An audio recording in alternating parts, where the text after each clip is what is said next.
네, 안녕하세요. 진리언타입니다. 그리고 이번 시간에는 이 파워 시리즈의 고름 수렴과 관련된 내용으로 이어서 하도록 하겠습니다. 우리가 오늘은 고름 수렴과 관련된 정리에 관해서 하나 살펴볼 건데요. 미리 말씀드리면, 먼저 일단 말씀드리고 시작하도록 하겠습니다. 우리가 저번 시간에 G-G제로의 절대값이 R, 요것도 우리가 요 급수의 수렴원이다라고 우리가 이제 한다고 했었죠. 네, 똑같이 요렇다고 하고요.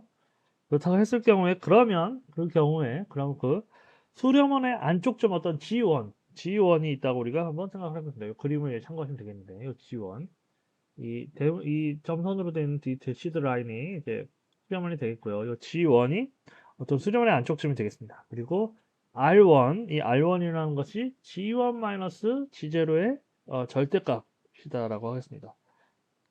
그러면 요 R이 수렴원이죠. 그럼 요 급수는 요 닫힌 원판 G-G0가 절대값이 R1보다 작거나 같은 요 원판 안에서도 고르게 수렴한다는 사실입니다. 그렇죠? 요 안쪽 점에서 고르게 수렴하게 되면 요 거듭제곱 급수는 요 G1-G0의 절대값이 R1보다 작은 경우에도 우리가 고르게 수렴한다. 어떻게 보면은 당연한 얘기 같지만 우리가 엄밀하게 증명할 필요가 있습니다. 네. 증명해 보도록 넘어가도록. 우리가 일단 G0가 0인 거로 한번 생각을 해보겠습니다. 우리가 G0가 0인 경우, G0가 0인 경우, 이런 급수를 한번 생각을 해볼게요. n이 0부터 무한대까지, n이 0부터 무한대까지 G의 n승을 생각해 보는데, 그러니까 n이 0부터 무한대까지 G의 n승, 그러면 이 급수가 수렴하는 점 중에는 절대값이 절대값 G1보다 어떤 G1의 절대값보다 더 큰 것이 있죠. 그렇죠? 네. 그렇죠.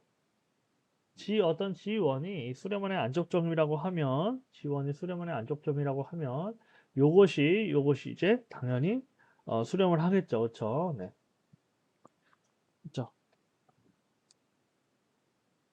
그렇죠. 수렴원이라고 하면 우리가 저번 시간에 정리를 보면 되죠. 수렴한다고 하면 급수 열린 거 우리가 저번 시간에 절대 수렴과 관련된 정리를 이용하게 되면 우리가 이것이 n이 0부터 무한대까지 an 지원의 n승의 절대값이 수렴한다는 사실을 우리가 알 수가 있습니다. 그렇죠? 네. 이것이 음, 그리고 우리가 이제 양의 정수 m과 대문자 n에 대해서 m이 어떤 대문자 n보다 크고 n과 그 대문자 n이 모두 양수일 경우에 그리고 로엔지라는 것은 SG-S NG가 됐었죠. 우리가 이것은 그럼 어떻게 씁니까? 리미트 m이 무한대로 갈 때 n이 대문자 n부터 m까지 an의 g의 n승이 되겠죠. 그렇죠? 그리고 우리가 시그마 ng라는 것을 우리가 이렇게 또 이제 이렇다고 합니다. 우리가 시그마 ng를 우리가 이렇게 정리한다. 리미트 m이 무한대로 갈 때 n이 m부터 n이 대문자 n부터 m까지 an의 지원의 n승의 절대값. 그렇죠? 네. 그리고 우리가 이제 n이 무한대로 갈 때 우리가 gn을 우리가 그냥 g라고 하고요. 우리가 이것을 x 플러스 iy로 우리가 이렇게 쓰겠습니다. 플러스 iy라고 쓰면 우리가 요 절대값 그러면 리미트 n이 무한대로 xn 플러스 i yn과 같죠. 그러면 리미트 n이 무한대로 갈 때 gn의 절대값은 리미트 n이 무한대로 갈 때 루트 xn 제곱 플러스 yn 제곱과 같죠. 그쵸? 근데 이 극한은 루트 안으로 들어갈 수 있죠. 그러면 리미트 n이 무한대로 갈 때 x는 x가 되겠죠. 그리고 리미트 n이 무한대로 갈 때 y는 y가 됩니다. 그래서 이것은 그냥 루트 x 제곱 y가 되고 이것은 g의 절대값이 된다. 리미트 n이 무한대로 갈 때 gn의 절대값은 그냥 g의 절대값과 같다라는 사실입니다. 즉 의미하는 바는 리미트 n이 무한대로 갈 때 gn이 g면 요 절대값이 요것의 절대값 요 극한값의 절대값이 요 g의 절대값이 된다는 사실입니다. 이것을 우리가 간단하게 지금 알아본 것이고요. 그럼 이거 로엔의 절대값은 그럼 어떻게 되냐? 리미트 n이 무한대로 갈 때 요것의 절대값이 되겠죠. 그러면 G의 절대값이 G1의 절대값보다는 작을 경우에, G1의 절대값보다 작을 경우는 어떻게 되느냐? 그러면 우리가 리미트 n이 대문자 n에서 m이 무한대로 갈 때, m까지 갈 때 an, g의 n승은 요 각각의, 그쵸? 우리가 각각의 요 급수의 각각의 항의 절대값보다는 당연히 작겠죠. 이것이, 그쵸? 복동식의 성질에 의해서, 복소수에. 네. 그래서 우리가 요런 식으로 쓸 수가 있고요. 그럼 이것은 바로 G의 절대값은 G1의 절대값보다는 작기 때문에 이거는 이제 이렇게 쓸 수가 있죠. N. 이것은 이제 N이 대문자 N부터 M까지 A의 절대값, G1의 절대값의 N승. 이렇게 쓸 수가 있죠. 이것은 바로 무엇을 의미하냐? 바로 N이 대문자 N부터 M까지 AN, G1의 N승의 절대값이 되죠. 그래서 우리가 알 수 있는 것은 무엇이냐? 바로 G의 절대값이 G1의 절대값보다 작거나 같으면 로엔지의 절대값은 로엔지의 절대값은 시그마 NG의 절대값보다는 작다는 사실을 우리가 알 수 있습니다. 물론 여기서 G의 절대값은 이제 G1의 절대값보다는 작아야 됩니다. 그렇죠? 네. 그래서 리미트 이렇게 된다는 걸 우리가 알 수가 있죠. 네. 그리고 시그마 n이라는 것은 그죠? 우리가 여기서 이제